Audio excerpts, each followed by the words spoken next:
Assalamualaikum warahmatullahi wabarakatuh. Perkenalkan nama saya Fidela Fatmawati Bekti dari Program Studi Bioteknologi Universitas Al-Azhar Indonesia tahun 2023. Di sini saya akan menjelaskan terkait ordo Artiodactyla dan Perissodactyla. Ordo Artiodactyla. Artiodactyla merupakan salah satu ordo mamalia terbanyak yang memiliki kurang lebih 220 spesies umulata. Ordo Artiodactyla merupakan hewan herbivora mamalia yang berperan penting dalam ekologi karena sebagai penyeimbang ekosistem pada suatu wilayah. Ordo Artiodactyla juga dapat berperan sebagai penyubur tanah dan penyebar biji-bijian. Ordo ini umumnya memiliki jumlah kuku yang genap pada setiap kakinya.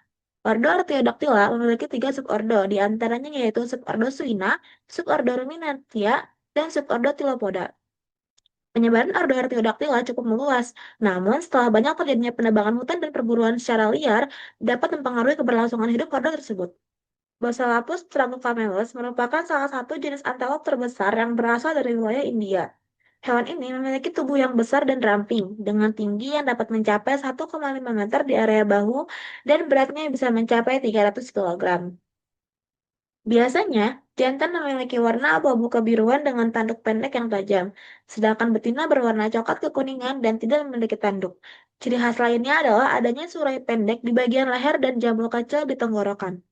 Nilgai dikenal sebagai hewan herbivora yang hidup di area padang rumput, semak, serta hutan yang terbuka. Meskipun mereka adalah hewan liar, nilgai seringkali terlihat di sekitar lahan pertanian karena mencari makan, sehingga kadang dianggap sebagai hama oleh para petani.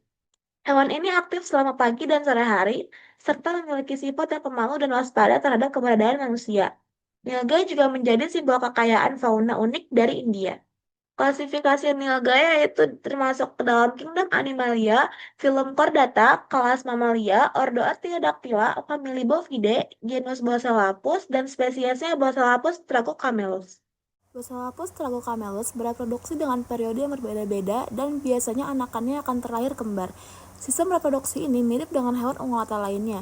Nilai yang berbeda kelamin akan dipisahkan sepanjang musim kawin yang terjadi kurang lebih selama sepanjang tahun. Meskipun demikian, Basilampus tragocamelus jantan yang lebih dominan akan menghampiri kelompok kelamin betina untuk melakukan aksi perkembangbiakannya. Basilampus tragocamelus betina mulai dapat hamil pada usia kurang lebih 3 tahun, sedangkan jantan akan subur pada 2,5 tahun. Namun, umumnya Basilampus jantan yang berusia 2,5 tahun belum mampu untuk bersaing dengan jantan lain hingga usianya 4 tahun. Masa kehamilan nilgai betina adalah sekitar 240 hingga 258 hari. Nilgai tersebar luas di India, Nepal, hingga Pakistan. Mereka juga ditemukan di Bangladesh, namun mereka dinyatakan punah secara lokal pada tahun 1930. Nilgai yang ditemukan di India tersebar luas hingga meliputi dataran rendah Terai atau India bagian utara. Basilampus tragocamelus ini dilindungi di beberapa kawasan perlindungan di India. Meskipun demikian, di Amerika Serikat, khususnya kota Texas, Basilampus tragocamelus memiliki sistem perkembangbiakan yang baik di alam liar. Menurut IUCN, status konservasi Basilampus tragocamelus saat ini yaitu large concern atau dapat dibilang paling tidak mengkhawatirkan. Dalam ekosistem, Basilampus tragocamelus memiliki peran sebagai penyebar biji-bijian dan mengatur vegetasi. Selain itu, nilgai juga berperan sebagai mangsa bagi predator alami. Ordo Perissodactyla. Ordo Perissodactyla adalah hewan mamalia yang hidup di darat dengan ukuran tubuh yang besar. Hewan pada ordo Perissodactyla umumnya memiliki jari kaki dengan jumlah yang ganjil dengan kuku di setiap jari-jarinya. Ordo Perissodactyla telah ditemukan pada 60 juta tahun yang lalu dengan spesies yang cukup banyak. Ordo ini dibagi menjadi 5 famili utama, di antaranya yaitu Equidae, Rhinoceratidae, Tapiridae, Helicotheroidea, dan Titanotheroidea. Saat ini hanya tersisa tiga famili utama yang dapat bertahan hidup, di antaranya yaitu famili Equidae, Tapiridae, dan Rhinoceratidae.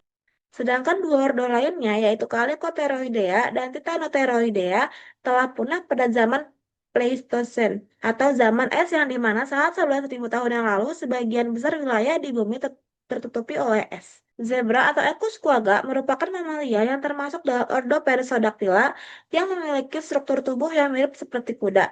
Mengenali hewan zebra sangatlah mudah karena hewan ini memiliki corak tubuh khas yang dimana berpola garis belang-belang atau garis-garis hitam dan putih. Zebra merupakan hewan herbivora yang memiliki makanan utama yaitu rumput liar atau tumbuhan. Hewan zebra umumnya bukan hewan yang bisa dipelihara karena hakikatnya Ia adalah hewan yang hidup di alam liar dan bebas. Maka dari itulah, hewan zebra seringkali menjadi sasaran empuk para predator seperti singa, harimau, buaya, dan hewan predator lainnya. Zebra umumnya hidup di daerah dengan banyak rumput liar di sekitarnya, baik itu padang rumput terbuka maupun padang rumput di tepi hutan. Hewan zebra ini terbiasa hidup secara berkelompok dan memiliki penglihatan serta pendengaran yang tajam. Selain itu, zebra juga memiliki kecepatan lari yang terbilang cukup cepat, yaitu sekitar 56 km per jam. Klasifikasi dari hewan zebra di antara lain termasuk kingdom Animalia, filum Chordata, kelas Mammalia, ordo Perissodactyla, famili Equidae, genus Equus, dan spesies Equus quagga. Equus quagga memiliki sistem reproduksi secara seksual, di mana mereka akan melakukan perkawinan secara langsung antara zebra jantan dan juga zebra betina. Equus quagga jantan akan mencapai kematangannya pada sekitar usia 5 tahun, sedangkan betina sekitar 3 tahun. Equus quagga jantan akan melakukan persaingan seperti perkelahian fisik untuk mendapatkan zebra betina dan melakukan perkawinan. Equus quagga betina yang hamil akan berlangsung selama 11 hingga dengan 13 bulan dan menghasilkan anakan zebra tunggal yang akan langsung dapat berjalan setelah lahir. Meskipun demikian, anakan zebra pasti akan mengikuti induknya untuk perlindungan dan juga untuk mendapatkan makanan. Equus quagga atau zebra dataran banyak ditemukan di wilayah Afrika Timur dan Selatan. Equus quagga umumnya tersebar di wilayah sabana, padang rumput, dan semi gurun. Meskipun Equus quagga tersebar di berbagai negara, spesies ini distribusinya telah menurun dari jangkauan historisnya. Berdasarkan IUCN, Equus quagga diperkirakan mencapai total 500.000 individu. Namun demikian, di beberapa wilayah terjadi penurunan drastis yang diduga disebabkan oleh perburuan liar, kehilangan habitat, serta persaingan dengan hewan-hewan ternak. Saat ini, Equus quagga memiliki status konservasi yang hampir terancam punah. Meskipun begitu, status tersebut dapat berubah seiring upaya konservasi yang dilakukan.